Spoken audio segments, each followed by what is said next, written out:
wale ambao watashughulikia kuyadadisi na kuwapa shahada ya kuingia kwenye ulingo wa kumenyana.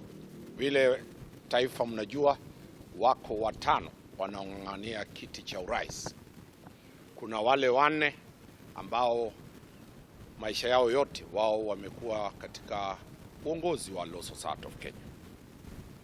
Wamekuwa naibu wa rais, wamekuwa treasurer, wamekuwa council member. Lakini leo katika taifa la Kenya kumenyesha mvua. Makaratasi walioyachukua jana hakukuwa na mvua. Leo kumenyesha mvua, ndio maana nimevaa kabuti, sababu ishara ya kuonyesha baraka ya Mwenyezi Mungu.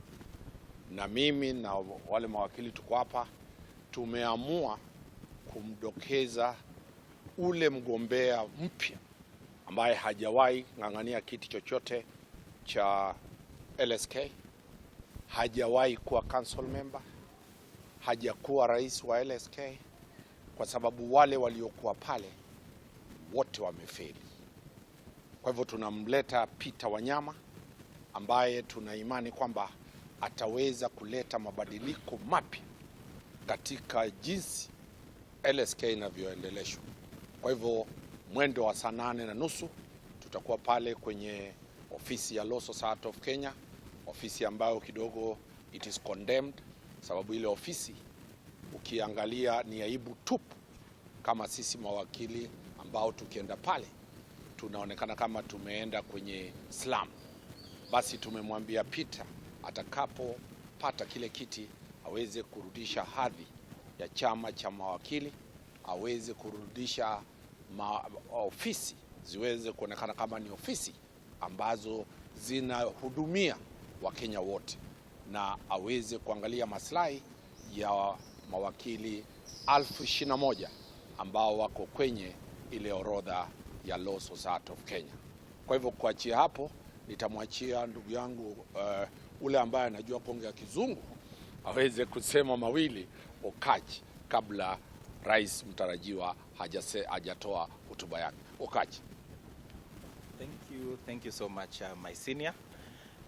Like my senior has said, today is a day that is very significant, not only to lawyers in this country, but to everyone, every citizen of this country. The reason we say so is because the person who occupies the seat of the president of the Law Society of Kenya plays a major role in what happens in this country and in terms of the administration of the rule of law in this entire country. So it is not only about lawyers alone. We are actually going to vote as we also listen to the voices of the wananchi. In our view, and most lawyers have already made this decision, that this is the day that when you read the Bible, you will know the role of Peter. It is very significant in the Bible. It is a role that we need at this significant time in terms of our country, the politics of our country, and the challenges of our country. And that is why we are not ashamed. We are very, very happy. We are actually very proud to say that our brother here is the best person to occupy that seat at this particular juncture, and based on the challenges that actually face the country at this time. Today is a significant day because we are endorsing him, and is actually taking his papers pursuant to this on endorsement. So this is the beginning of a journey that will transform the Law Society, will transform the legal practice in this particular country, and will also transform the politics that affect this country and affect the administration of justice.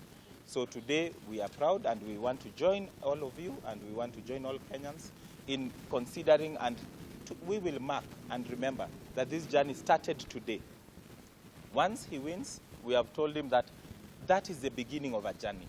He has made promises. We will want people to actually look at his promises, his track record, which is, you cannot compare.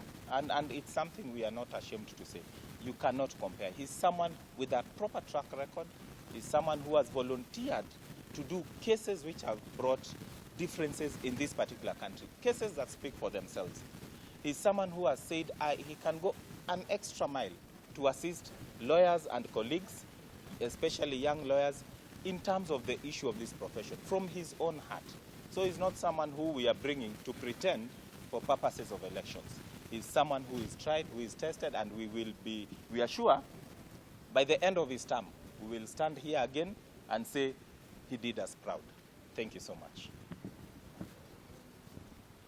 Let the president, almost being elect, give his speech and critically answer to questions that are in your manifesto and what you stand for. Thank you very much. Welcome. Thank you. Members of the press, fellow Kenyans, my name is Peter Wanyama. I'm an advocate of the High Court with 16 years experience in legal practice. And in the afternoon today, we will be presenting, my team and I will be presenting papers for my nomination for the Law Society of Kenya president. The elections will start, will be conducted next month. And our candidature is based on uplifting Kenyans. Remember that law plays a central role to our society. Without a functioning rule of law system, then we have a problem. So today morning, I want to say that when we talk about the leadership of the Law Society of Kenya, we will change the way governance is handled in this country. We will be sending a message to the president, to start with, the president of the Republic of Kenya, that when Uhuru Kenyatta gave you that sword to run this country, it was symbolic.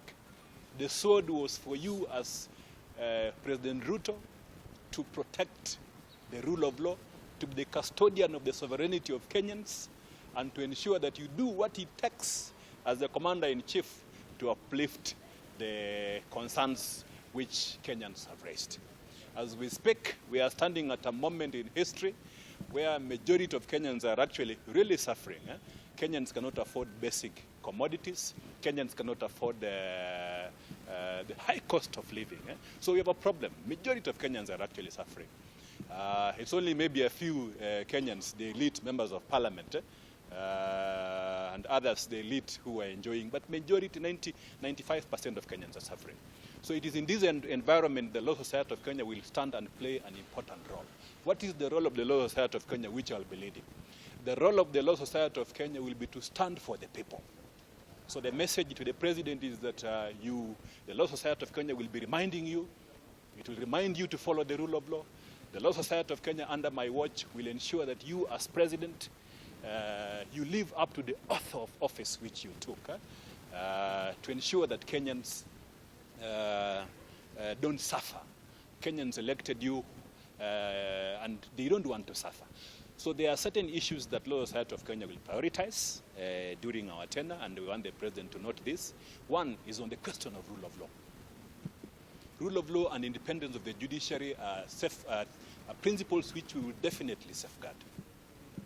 So we want to tell the president that if he has any concerns to raise with respect to the judiciary, the proper pathway is to raise them through the appropriate channels. Sitting and undermining the judiciary from his office as president greatly undermines the rule of law, and that is one of the issues that we will stand against. So that is absolutely important we mention that. Secondly, is that if the president wants to implement his manifesto, the Kenya Kwanza manifesto, our message to him will be to follow the rule of law. We know that he's going to push through proposals with respect to housing. We know that he's going to push proposals, other proposals which he has put in his manifesto. The problem is that some of these proposals are not good with Kenyans. So we urge that the president and parliament, the two speakers of the House, we don't want them to push laws which undermine the concerns of Kenyans, laws which lead to increased taxation. They need to find a way of raising revenue without taxing Kenyans in a manner which is painful. Right now, if you are an employee and you have a pay slip, the government is coming in through all manner of legislations to take more than 50% of the income. that we take home. So what will remain for us, employees who have pay slips, if Parliament proceeds to enact some of these laws which are unconstitutional? So as Law Society of Kenya President, we will be able to ensure that we take on the executive on the question of bad laws. And on this, we are sending a message to the two speakers, please, and parliamentarians. We know that members of parliament, sometimes you don't work for the concerns of the interests of Kenyans, but we urge you not to pass laws which undermine the sovereignty of Kenyans. But as Law Society of Kenya, just in case you don't listen to that advice, we will be there to ensure, through strategic litigation, which I will be leading myself as Law Society of Kenya President, to ensure that any laws which challenge the concerns and aspirations of Kenyans, any laws which bring burdensome issues to Kenyans, corruption in the land sector. Again, Law Society of Kenya will engage PS Korir. PS Korir has been undermining reforms in the land sector, and our message is that under my tenure, we will not allow a principal secretary in the Ministry of Lands to sabotage reforms which were laid down in the previous order. As we speak, 40% of conveyancing business at the Ministry of Land is done by brokers. Lawyers are facing a challenge.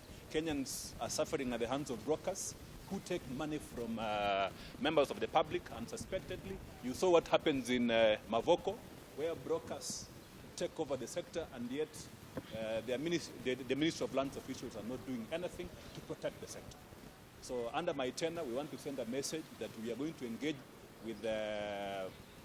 engage robustly with the Principal Secretary in the Ministry of Lands and together with the Cabinet Secretary. And our message to them is that you need to ensure that Law Society of Kenya, please wake up.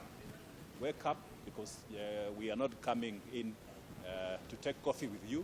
We want reforms in the land sector that benefit Kenyans. So that's message number 2. Message number 3, again, is to the membership of the Law Society of Kenya. Law Society of Kenya is facing unprecedented challenges. We are at a stage of the implementation of the Constitution where we need serious and strategic leadership at the Law Society of Kenya. We need a leadership that engages the executive in terms of... Law Society of Kenya does not even have statistics on lawyers who are unemployed. And we definitely then have a problem. Because if we don't have leadership that engages in a structural perspective with the executive to push for the penetration of areas of legal practice, then we'll definitely have a problem, a big, big problem. So we are saying that it's only our campaign that has strategic concerns to uplift the concerns, the plights of the lawyers, all levels. The junior lawyers who are unemployed. We will work on structural reforms to ensure that we deepen the legal market. We must plant those seeds for reforms now to ensure that we deepen the market so that the lawyers who are coming into the profession find a market which they can be able to survive. We will also work in the spirit of decentralization. Decentralization is where we encourage legal services to be based at the county level for the legal practitioner. The legal practitioners need to know that Law Society of Kenya will work closely with businesses and other institutions at the county level to open up the legal market there. We want lawyers to work in Samburu. We want lawyers to work in Mandera. We want lawyers to work in Garissa. We want lawyers to go to Kabarnet. We want lawyers to go to Baringo, where the legal services are needed by the Kenyans. The other major strategic objective in our campaign with respect to LSK elections is branch support. We will be able to ensure that we support our branches. As we speak, Law Society of Kenya collects more than 1 billion shillings every year. 1 billion shillings. We've done our numbers. But some of this money is lost in Nairobi. The money is not decentralized. So you go to the chapters at the LSK. If you go to Chuka chapter, for example, Chuka LSK, they don't receive a single shilling from the Law Society of Kenya. The 1 billion shillings which we collect. You go to Mombasa, one of the oldest Law Society of Kenya branch in this country. They don't even have an office motor vehicle. So branch support is going to be very core to in our campaign. We'll ensure that that 1 billion shillings which Law Society of Kenya collects annually is used for the welfare of members. It must be sent at the branch level. So we will be consequential. We will be strategic. We will be pushing. we will be serious and we will make groundbreaking proposals when it comes to branch support. We will not be the shame of the society anymore. We won't accept to be less than, for example, NAT. Have you seen NAT? Kenya National Union of Teachers. Every chapter has a motor vehicle. Can you imagine? NAT teachers. You go to all the NAT branches in the country, they have motor vehicles. But we, the lawyers, the Law Society of Kenya, leading lawyers with branches that don't even have a small motor vehicle. So that is going to be very, very significant in our campaign, and we are going to be pushing about it to assist the government, to ensure that the government is continuously put to toe in whatever sectors of the economy where they are pushing through laws which are unconstitutional. So myself, as Peter Wanyama, I've been in this sector for more than 16 years, understand the challenges which Law Society of Kenya members face. I'm a practitioner. We are coming on board with these fresh and strategic ideas to ensure that we change the Law Society of Kenya forever. We want a Law Society of Kenya which is respected by the executive, a Law Society of Kenya which is respected by Parliament, a Law Society of Kenya whose voice is listened to by every stakeholder. We need to reclaim the prestige and the institutional profile of the Law Society of Kenya. And that is our mandate, which we are asking members to give it to us next month, when we'll be submitting ourselves in an election to elect new Law Society of Kenya president. And my prayer, my request is that members of the Law Society of Kenya will elect me as their president. Thank you. Thank you very much indeed. So ningependa kusema tu kwa Kiswahili. Mimi ni kwa majina naitwa Peter Wanyama. Mimi ni wakili, nimekuwa nikifanya kazi ya kisheria kwa miaka 16 kwa sasa, na leo saa 8 tutaenda huko LSK Gitanga Road nikiwakilisha makaratasi yangu kwa nia kiti cha urais wa LSK. Mwezi ujao tutakuwa na elections, tutakuwa na uchaguzi wa rais wa LSK, na mimi nitakuwa nawania kiti cha urais wa LSK. Na kuna zile utaratibu tumeweka kwa manifesto yetu kuhakikisha ya kwamba Law Society of Kenya, chama cha mawakili, ni chama ambacho wananchi wanajivunia nayo kiangalia mambo ya kikatiba. Na ningependa kusema ya kwamba mimi kama nikichaguliwa rais wa chama cha mawakili, tutahakikisha ya kwamba rais wa Kenya ambaye ni William Ruto anafuata katiba ya Kenya. Tutakuwa tunatetea uhuru wa mahakama. Tutaelezea rais ya kwamba zile mipango, zile utaratibu ambao wameweka kama chama cha Kenya Kwanza ni vizuri